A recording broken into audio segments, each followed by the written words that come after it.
open the questions to the floor, but before that, I'll ask a question from Nilooshi.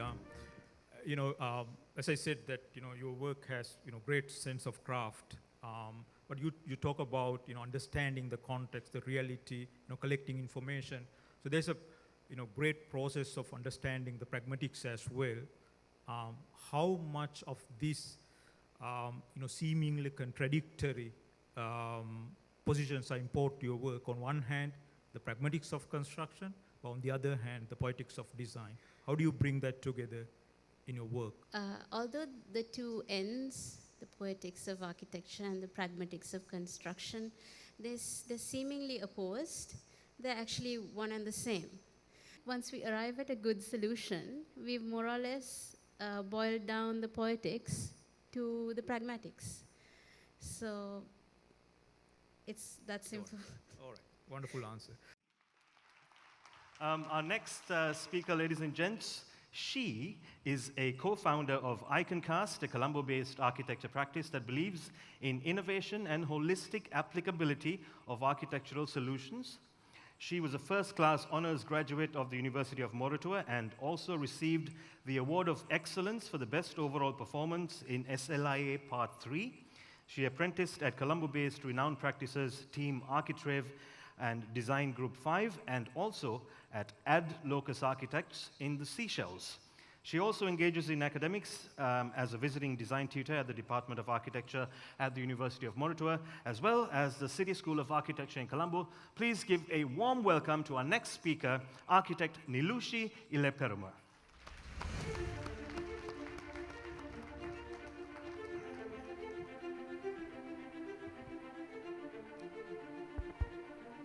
Good afternoon to you all.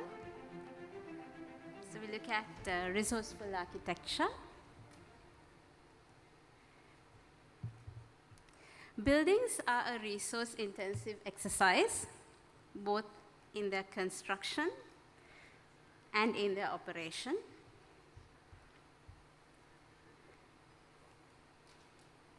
Scarcity of resources filters design, and architecture is an opportunity or an instrument with which we can respond to the scarcity of resources and filter the work we do. We're looking at two projects where we found ways to solve a lot of problems in an unproblematic way. They're both small space with fixed budgets. The first is a single-family home designed and built before the pandemic, and the young family moved in just before the second lockdown period in Sri Lanka. The second is a factory head office interior designed and built during the beginning of the economic crisis in Sri Lanka. We take a look at the Courtyard house first.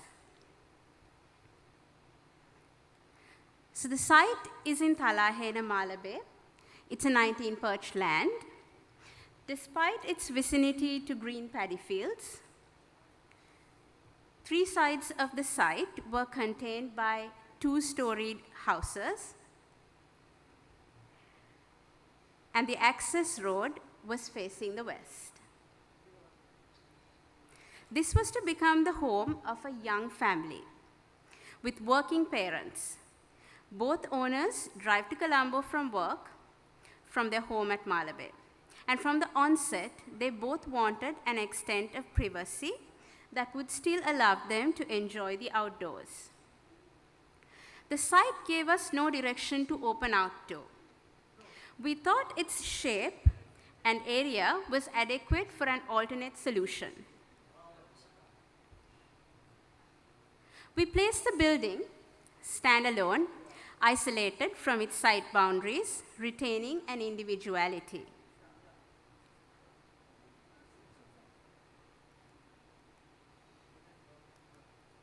Then we punctured this mass with an outdoor volume, maintaining a single bay depth at all times from in to out. This enabled natural ventilation, daylight, and interaction with vegetation inside the home. This became a private outdoor space you enjoy simultaneous to your daily chores.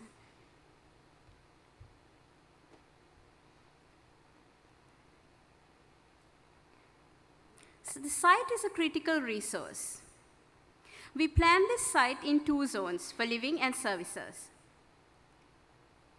We stacked the service areas against the straight south boundary, directly accessible from the road with a gate. So once the service areas were compact and efficient, the rest of the site becomes available for the living space, where we wanted to enjoy the outdoors.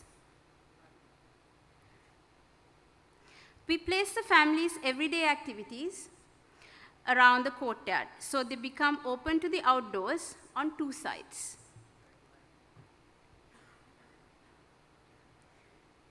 We converted the ground level circulation corridors surrounding the conventional courtyard to vertical circulation of a staircase, engaging with the multi-level courtyard, while protecting the essential utility of the staircase from the intrusion of tropical rain.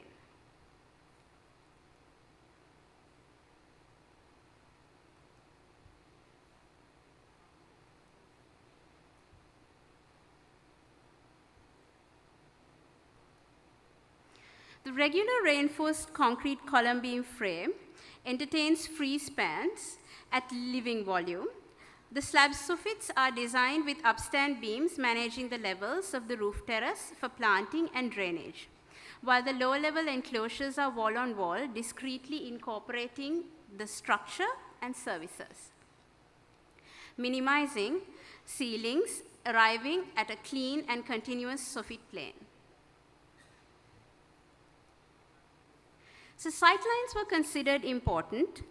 The total depth of the site becomes visible at the entry. The courtyard perimeter is designed in exclusion of visible columns or beams for greater permeability and engagement with surrounding spaces.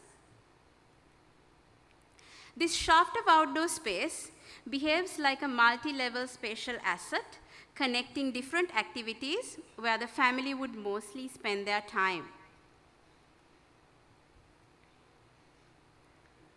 The opening at double height slab is comparatively small, conscious of the wet area below. The larger volumes of common space in the house are naturally ventilated, minimizing the consumption of energy used on a day-to-day basis with passively conditioned thermal comfort. The vegetation from the gardens around and the courtyard add evaporative cooling to the stack cycle. So during the COVID pandemic lockdowns that ensued once the family moved in, when we all had friends and family that were irritated about the long periods of isolation, this young family was so happy in their new home, they didn't even want to go on vacation.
So we look at the second project now. This project is a single level 4,700 square foot interior. It's a refurbishment for Naturab factory head office at Panadura. So this design and execution is more relevant to today's discourse as it had to deal with much of the scarcity of resources brought on by the pandemic and the economic crisis in real time.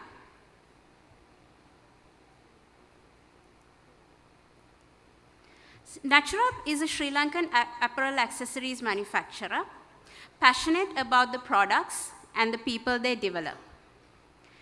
Its existing office was a result of time-to-time expansion and addition of departments to the floor as the company grew. We thought we could elevate this dense office of over 100 workstations to a pleasing work environment with a combination of open-plan workstations and cubicle offices.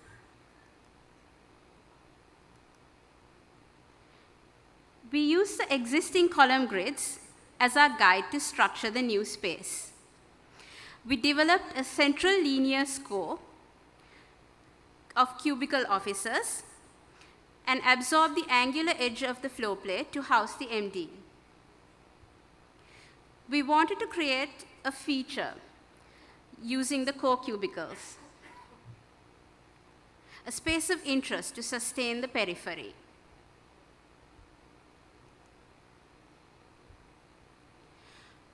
What if a product made by the factory could be featured in their own head office? Inspired by the factory's products, we thought the space could offer a visual stimuli via them. Color was an important parameter of their products. They had sophisticated equipment to measure and verify the color of their dyes. We used material of the company's own making to create a sense of place and installation art, a dynamic colorscape made of brightly colored tape and fiber. We thought we could use saturated color as the means to hero the tape and cord material. We developed an interior finishers and material palette that was color neutral, accepting the tapes and fibers dyed in their own dye house to occupy visual prominence.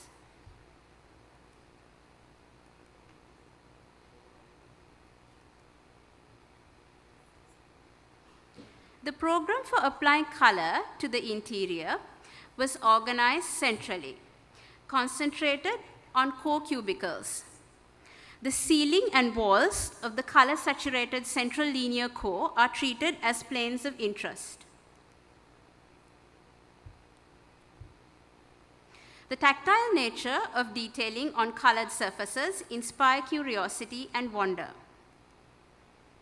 Color saturation is subdued for the surrounding periphery to form the backdrop of the vibrant central installation. With limited access to resources for interior finishing options due to the curtail of imports and hyperinflation in Sri Lanka, we wanted to use this opportunity to be resourcefully adaptive. We used locally sourced treated rubber for the project. It was aesthetically, financially, logistically, and sustainably feasible, informed decision. So this mundane office was made into this vibrant work environment. You could see it in the young staff of this office. They dressed and behaved different in their new office. The space is especially enduring and engaging to the staff of Naturab in the thought that their stimulating new office is in fact built from an artifact of their own making, surrounding and immersing them in the purpose, the product of everyday routine and exciting work they do. The design carries the ethos of being by us, for us. We used a material that was not meant for construction to feature the space and build identity. We used locally sourced treated rubber wood in a variety of sampled finishers for partitions and locally custom fabricated furniture. Our site visits were limited due to the many issues of this time. We had 2 personnel on the site that became our eyes and voice. They were not architects. The company's GM, he had a background in finance, and the contractor's team lead. We use the myriad options in technology available to us at very little cost to consistently coordinate and monitor the site to ease up the flow of production information. The factory's maintenance engineering team installed the MEP and AC systems. Although their daily work did not encompass this scope, it was an economical means for the task.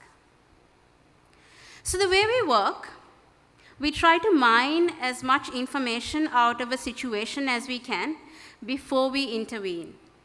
Design decisions are informed by specific information. What kind of climate you're in, what kind of site or space you have, what kind of social behavior you have or you want to promote, what kind of materials are available to build with.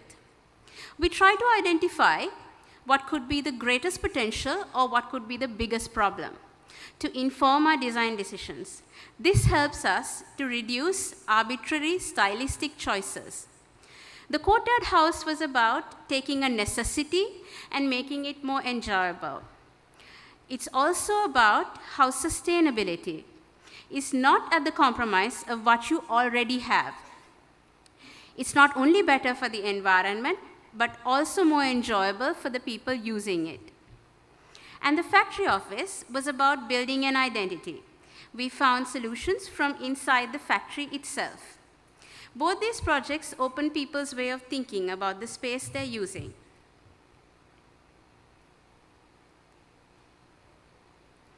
So we had to learn early that unless you actually begin with the parameters of reality, you end up having to amputate your ambitions quite soon. It's different when looking at architecture as a stylistic exercise or purely an aesthetic, as opposed to creating possibilities for life. We carry at heart the intention of contributing to life, to society, caring for how people live in a home or work in an office. Thank you.